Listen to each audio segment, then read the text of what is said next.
Okay, just close your eyes for a second. Imagine this. You're standing at the bottom of this massive hill, and there's this huge boulder, right? Incredibly heavy. You have to push it. All your muscles are screaming. You're straining, inching it up, and you finally get to the top, sweating, exhausted, only to watch it just slip and roll all the way back down. Then you got to do it again, forever.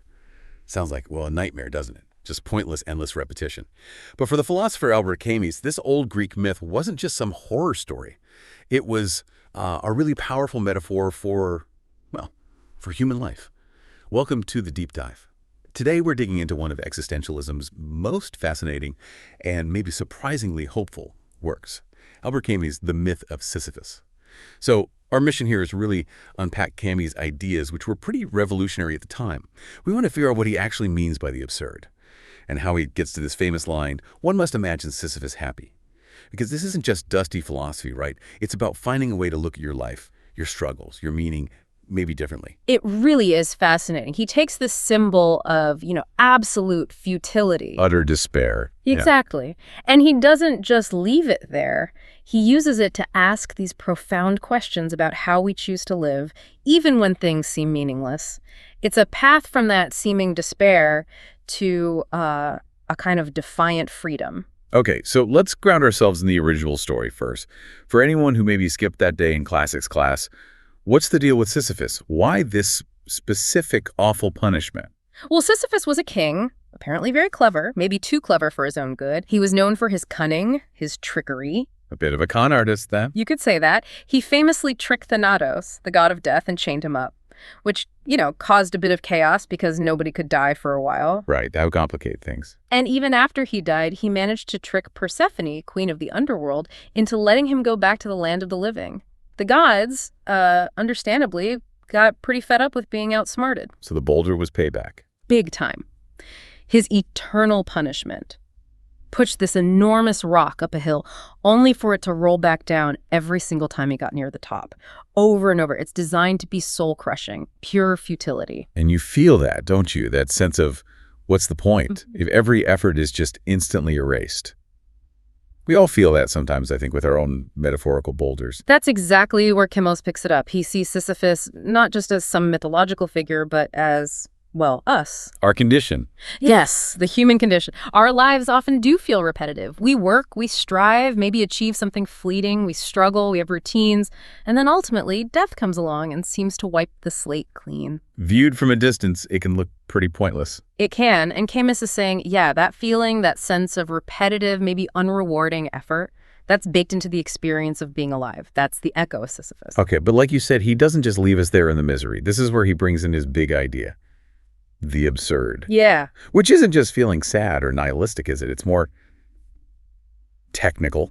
It is, yeah. It's a very specific concept for Camus. The absurd isn't a thing you can point to or even just an emotion. It's a clash, a fundamental disconnect. Okay, a clash between what? Between two things. On one side, there's us, humanity, with this deep, constant, almost desperate need for meaning, for purpose, for answers.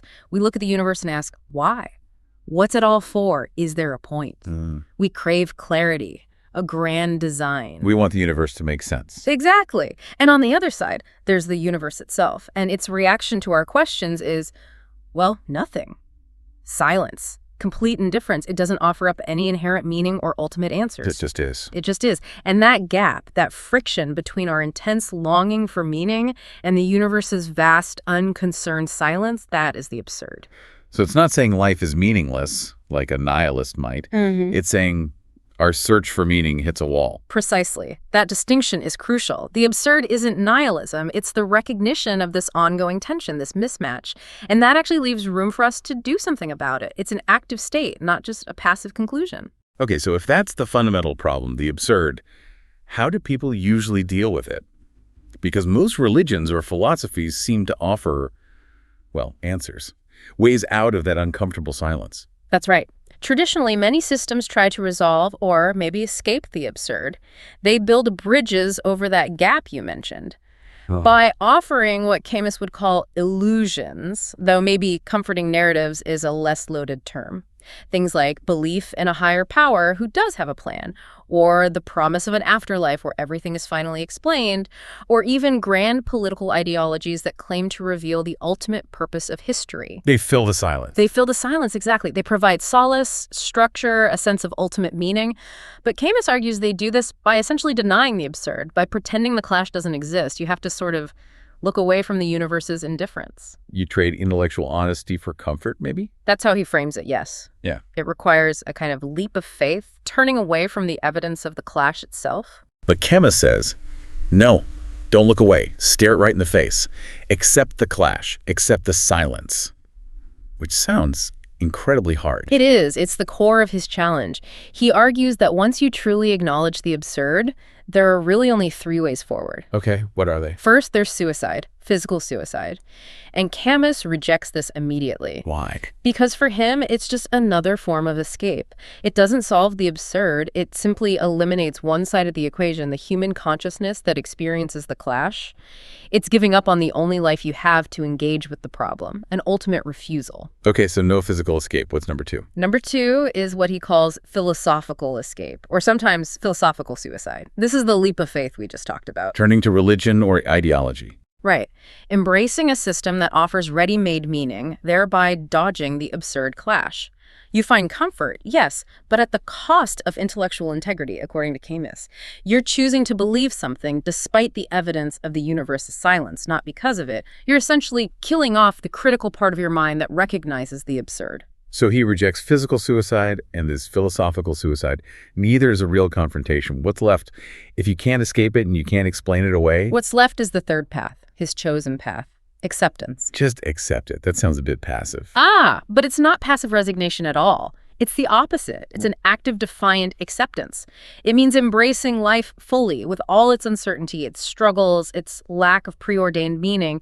You live because there's no ultimate divine plan telling you how. Okay, how does that work? He calls this active acceptance revolt. Revolt, like rebellion. Not in a political overthrow the government sense. It's more of an internal spiritual revolt, a constant conscious defiance against the absurd condition itself. So it's like saying, okay, universe, you're silent. Fine, I'll make my own meaning. I live intensely anyway. Exactly that. It's an insistence on finding value within human experience, because it's all we have. It's choosing freedom, choosing passion, choosing to live with awareness, precisely in the face of that cosmic indifference.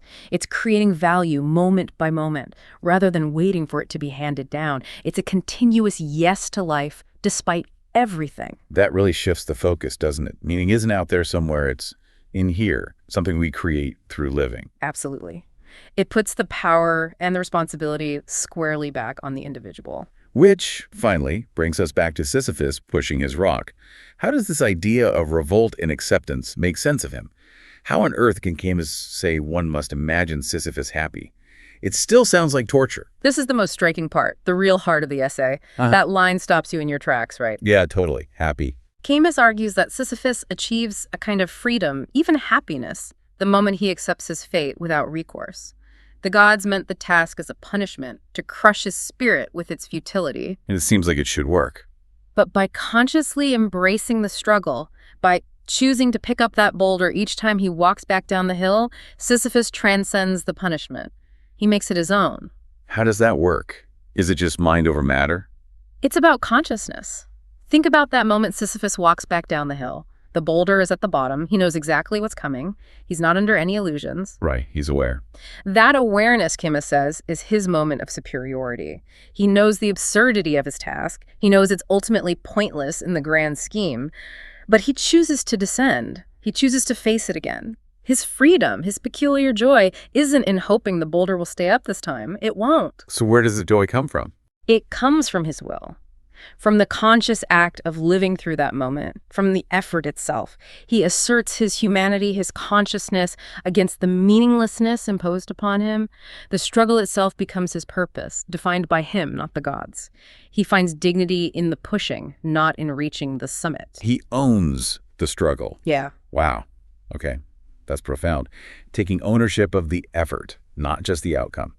So what does that mean for us Not pushing actual boulders up actual hills for our everyday lives. It's a direct parallel. It means we can look at our own struggles, the tough job, the difficult relationship, the chronic illness, even just the daily grind, the repetition. The things that feel like our boulders. Exactly. And instead of just wishing them away or resenting them or trying to find some ultimate cosmic reason why we have to deal with them, we can consciously choose to engage. We can embrace the push itself. Find meaning in the effort. Find meaning, find dignity, even find a strange kind of joy, perhaps, in the act of living through it, with full awareness.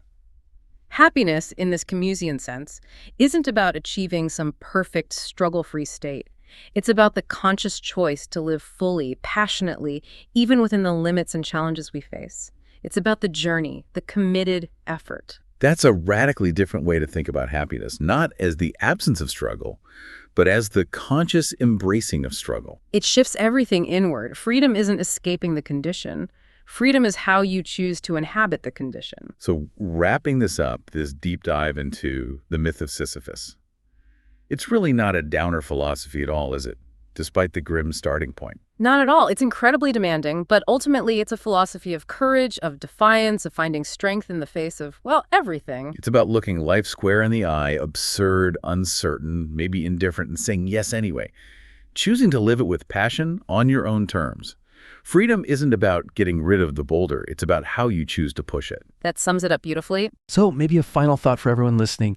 Next time you feel stuck in a rut, facing that repetitive task, or just wondering what's the point, try thinking about Sisyphus. Ask yourself, what's my boulder right now? And what would it look like, really feel like to embrace that push, not grudgingly, but consciously, defiantly? What does it mean for you right now to imagine yourself happy, not by escaping the struggle, but by choosing the effort itself? It really makes you think, doesn't it?